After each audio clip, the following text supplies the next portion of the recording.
Fala galera, tudo beleza? Tudo tranquilo? Professor Bruno Migon. Vamos dar prosseguimento à correção do material de complementação escolar 1.2 da Prefeitura, material do 8º ano. Correção dos exercícios seguintes. Antes de a gente começar a correção do exercício número 6, eu vou fazer um comentário aqui sobre a questão anterior, a questão número 5, ali, o que faltou um pedacinho de eu falar a respeito de raiz quadrada de número decimal. A gente vai ver agora no comecinho da aula, tá? Então, olha só, nesse exercício aí que a gente completou, exercício número 5, eu acho que seria interessante eu comentar sobre como que eu chego nesse número aqui, né? Por exemplo, aqui, ó, raiz quadrada de 0,36, tá? Um outro procedimento que é fácil de entender, como é que eu chego que isso é igual a 0,6, né? Como é que eu sei disso? E aí é o seguinte, o raiz quadrada de 36, a raiz quadrada de 36 é a mesma coisa de ser igual a raiz quadrada de 36 centésimos, correto? E aí você utiliza a propriedade de radiciação, que você distribui a raiz para o numerador e para o denominador. Tá certo? E aí você vai ter que raiz quadrada de 36 é 6 e raiz quadrada de 100 é 10. E 6 décimos é 0,6.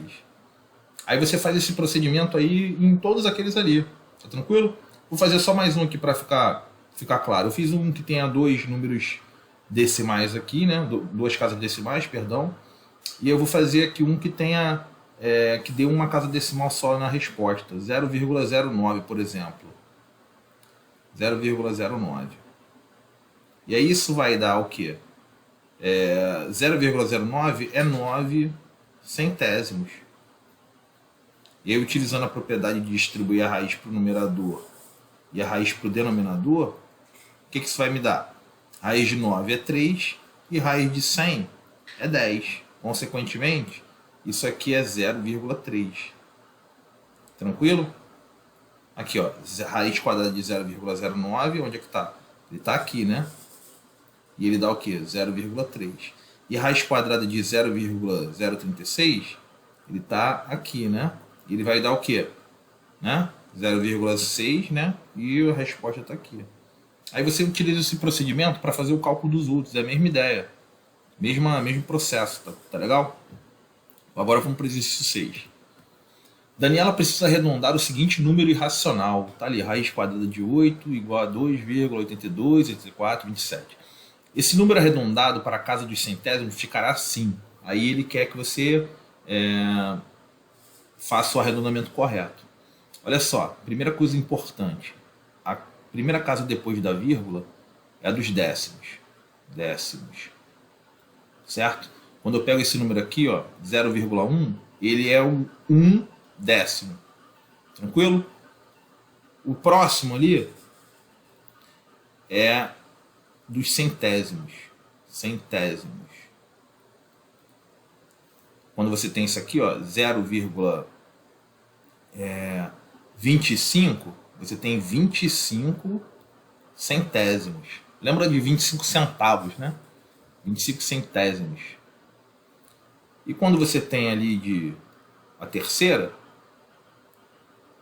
é a casa dos milésimos. Esse geralmente é o que a gente trabalha mais, tá? Casa dos décimos, casa dos centésimos e casa dos milésimos, tá? Um exemplo seria isso aqui, 8 sobre 1000. Seria 8 milésimos. Tranquilo? Vamos lá. Deixa eu ver aqui. Então, a gente tem que fazer o arredondamento para qual casa? Ele fala, ó, casa dos milésimos, casa dos centésimos, perdão. Arredondando para a casa dos centésimos. Então, aqui, ó, décimo, centésimo. Então, o número tem que ficar 2,80 e alguma coisa aqui, porque é a casa dos centésimos. E agora? Aí você olha ali na resposta, tem 2,82, 2,83, 2,84. Né? Poderia ser qualquer uma delas? Sim, não. Então vamos lá, regrinha de arredondamento.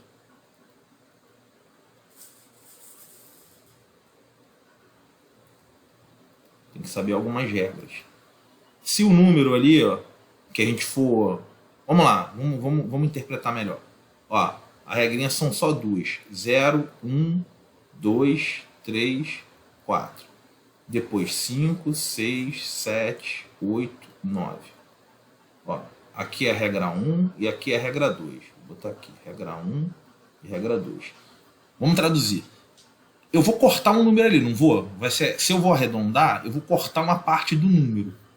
O número original é esse aqui, ó, 2,82, 84, 27 reticências. Se eu quero que fique na casa dos centésimos, eu vou cortar o número a partir daqui, não é? Olha só, vou cortar a partir daqui, não é? Então essa parte aqui, daqui para cá, vai ficar cortada, vai sumir. E é aí que eu vou agir, olha só. O primeiro cara que eu vou cortar vai ser esse 8 aqui, certo? Eu tenho que olhar para ele. Se ele tiver nessa regrinha aqui, simplesmente o número anterior eu não faço nada, que é o 2, tá? Eu não mexo nada nele. Se ao invés de ser 8, fosse um número que fosse 0, 1, 2, 3 ou 4, o número arredondado seria 2,82. Na segunda regrinha, como o 8 está na segunda regrinha, ele está ali, ó, ele está aqui. Então, quando acontece isso, eu vou eliminar a partir do 8. Quem eu vou cortar? 8. Então, o que vai acontecer? Eu tenho que somar mais 1 no número que fica. No número anterior, tá? Que é o 2. Então, fica 2,83. Vou somar uma unidade ao 2 dali do anterior ao 8. Tá beleza? Então, essa é a regrinha de arredondamento. Aí, a resposta correta é a letra C de casa. Tranquilo? Deixa eu dar um exemplo aqui, ó. Por exemplo, se eu pedisse para arredondar ele, para você entender como é que encaixa na primeira regra. Se eu pedisse para arredondar esse número aqui, ó, o próprio número, que não vou mudar não, 2,82, 84, 27 reticências. Se eu pedisse para arredondar assim, ó, na casa dos décimos, o que você faria? Então você teria que olhar para quem eu vou cortar. Eu vou cortar o 2 ali, não é? É o primeiro cara que eu vou cortar, não é? Vou cortar o 2. Então vou cortar ele. Então, esse 2, ele está em qual regrinha? Ele está na primeira ou está na segunda? Ele está na primeira, né? Ele está aqui. Então o número a ser arredondado ficaria 2,8. Eu não mexeria nada com ele. Tranquilo? Outro exemplo. Se fosse para arredondar aqui, ó, nessa casa aqui. O próximo elemento seria quem? Não, vou dar um exemplo do segundo arredondamento. Se eu quisesse arredondar para essa casa aqui, ó, quem eu tenho que cortar? Quem eu tenho que cortar? O primeiro cara que eu tenho que cortar é o 7, né? Aí eu vou ter que olhar para cá. O 7 está em qual regrinha? Primeira ou segunda? Ah, o 7 está aqui, ó. Então o que eu tenho que fazer? Eu tenho que somar 1 ao número que está antes do 7. Então, o número arredondado seria 2,82, 84, 3. Eu somaria nesse 2 aqui, ó, eu somaria mais 1. Tá tranquilo? Tá beleza? Valeu!